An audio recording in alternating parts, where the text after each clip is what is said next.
नमस्कारम। मैं रोज़ आपको कोई ना कोई ऐसी चीज़ बताने की कोशिश करता हूँ जो आपके जीवन का स्तर ऊंचा उठाए। ज़रूरी नहीं कि सिर्फ स्वास्थ्य की बातें ही सारा दिन करते चले जाएं। जीवन में हमारे मूल्य, हमारी आदतें बड़ा कुछ काउंट करती हैं। आज मैं आपको सिखाना चाहूँगा कि जीवन में हल्कापन कैसे लाया जाए, जीवन को निर्भर कैसे बनाया जाए, जीवन में मिठास कैसे लाई जाए, सब रिश्तों में, आपस में। और जीवन झुका हुआ, माने झुका हुआ ये नहीं कि उसमें उत्साह नहीं है, जीवन में घमंड ना हो, ऐसा हम कैसे कर सकते हैं। तो उसके लिए मैं आपको एक सूत्र दूंगा। सूत्र ये है कि आप जब रात को सोवो और रात को सोने से पहले एक काम करके सोना। हर रात जब आप लेटो, सारे काम निपटा लिए, तो निपटाने के बाद आप अपने मन में एक उच्चारण करना, बोलना, कहना परमात्मा से, क्या कि हे परमात्मा, जाने अनजाने में मेरे से किसी का दिल दुख गया हो, कोई अपराध हो गया हो, किसी को कोई कष्ट पहुंचा हो मेरी वजह से, किसी इंसान को, किसी जीव को जाने अनजाने में मेरे से कोई किसी का कोई अपराध हो गया, किसी की भूल हो गई। कई जानने चली जाती है हमारे पैरों के नीचे आके जीवों की, तो किसी का भी कोई नुकसान हुआ है अगर, तो परमात्मा मुझे माफ़ करना और ऐसी ताकत देना कि आगे मैं अपने जीवन में इन भूलों को ना करूं, मेरा जीवन और ज़्यादा दूसरों के प्रति सुखद बन सके, मेरे मुझसे लोगों को सुख पहुंचे, ना कि दुख।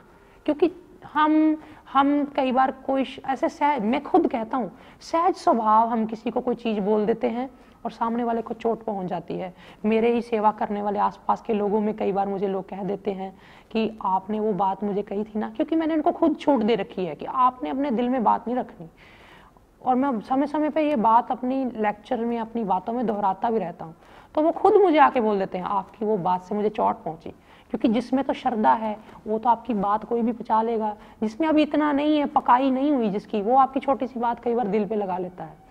तो वो लोग मुझे आके कह देते हैं कि आपकी वो बात मुझे चोट पहुंची, तो मैं उस वक्त उनको उसी वक्त कह देता हूँ कि भाई मुझे माफ़ करना, मुझे नहीं पता चला, मेरे ध्यान में भी नहीं था, मैंने ऐसे ही कह दिया, तो मैं माफ़ी मांगता हूँ। तो आप कोई भी घर में भी ऐसी बात हो जाए, तो आप अपने आस पड़ोस में कोई ऐसी बात कहा सुनी हो जाए, तो आप माफ़ी ज़रूर मांग लिया करें। बेशक आपको लगता है कि गलती, ये भी सोचना कि गलती उसकी थी मेरी नहीं थी, ये भी गलत है। गलती ढूंढो भी मत कहीं कहाँ थी कहाँ नहीं थी, जिसके दिल में पहले आए वो माफ़ी मांग ले।